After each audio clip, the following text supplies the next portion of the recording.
NDTV India।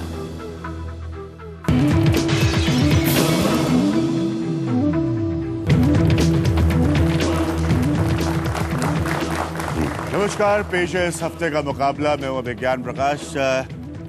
कई बातें ऐसी होती है जिनको लेकर मेरे दिल में हमेशा यह ख्याल आता है कि क्या ये सिर्फ एक बहस का हिस्सा है या ये वाकई हमारी और आपकी जिंदगी को सीधे तौर पर प्रभावित करती है।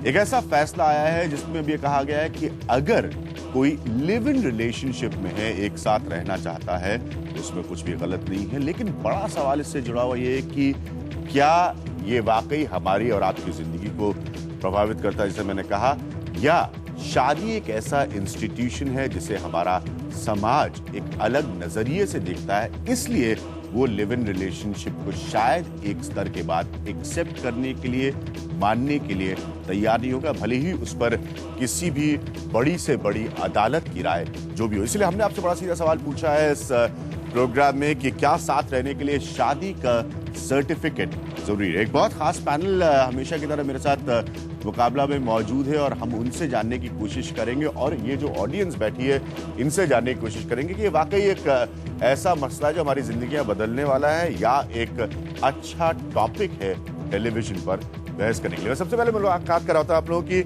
नलिनी सिंह से, एक पुरानी जर्नलिस्ट, टेलीविजन पर्सनालिटी, समाज के बदलते आईने को नलिनी बहुत साल से देखती आ रही हैं। उनके साथ यहाँ पर मौजूद हैं स्वामी विशालानंद जी, वो दिव्य ज्योति जागृति संस्थान से जुड़े हुए हैं। हम इनसे जानने की कोशिश करेंगे कि लोग इस तरह के फैसले को किस नजरिए से देखते हैं। साथ में मौजूद हैं एक इस्लामिक स्कॉलर मौलाना सैयद कल्बे रिजवी साहब, और आपसे जानने की हम कोशिश करेंगे कि मुस्लिम समाज का हिस्सा जो है, जब इस तरह के फैसले आते हैं उनको किस नजरिए से देखता है। और मुंबई से एक बहुत खास मेहमान मेरे साथ मौजूद है, शायना एमसी मुंबई से। शायना एक फैशन डिजाइनर है, बीजेपी से जुड़ी हुई है, एक यंग चेहरा है और मेरे हिसाब से वो उस समाज को, सोसाइटी को रिप्रेजेंट करती है जिसको लेकर अक्सर बहस होती है कि ये इंडिया का हिस्सा है, भारत का नहीं। लेकिन सबसे पहले वक्त है मुकाबला में आगे बढ़ने से पहले इस समय की हेडलाइंस पर। इस बहस को शुरू करने से पहले एक बार फिर आपको याद दिला दूं कि हमने आपसे सवाल पूछा है, क्या साथ रहने के लिए शादी का सर्टिफिकेट जरूरी है। आप MUK लिखकर 56388 पर अपनी राय, अपनी ओपिनियन लगातार हमें भेज सकते हैं।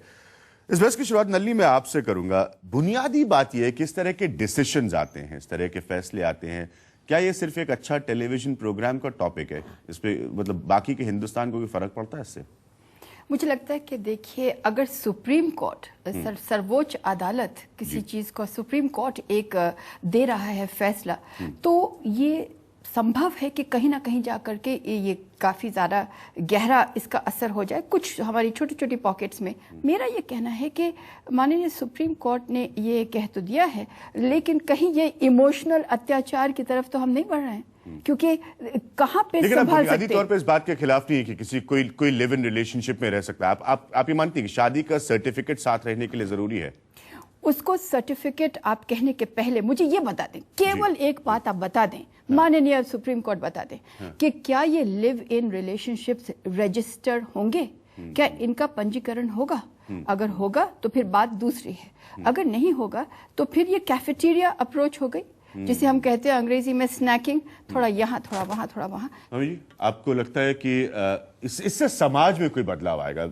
नलिनी ने कुछ बड़े वैलिड पॉइंट्स रेज किए हैं कि आपने उसमें सीमाओं के ऊपर कुछ नहीं कहा है, लेकिन क्या समाज में इसमें कोई बदलाव आएगा, या जैसे मैंने कहा कि एक अच्छा बहस का मुद्दा है किसी टीवी प्रोग्राम के लिए? देखिए, विज्ञान की सुप्रीम कोर्ट की जो वर्डिक्ट आई है जी, बेसिकली शादी सिर्फ दो लोगों का इकट्ठा रहना नहीं है, लिव इन रिलेशन नहीं है। शादी एक सामाजिक, आध्यात्मिक और एक सांस्कृतिक बंधन है जिसमें एक व्यक्ति जिम्मेवारी से जीना सीख पाता है। और यदि लिव इन रिलेशनशिप्स को अगर हम लीगलाइज कर देते हैं तो हमारा यूथ जो है बहुत इररिस्पॉन्सिबल सिटीजन हो जाएगा। अगर किसी Tuba.com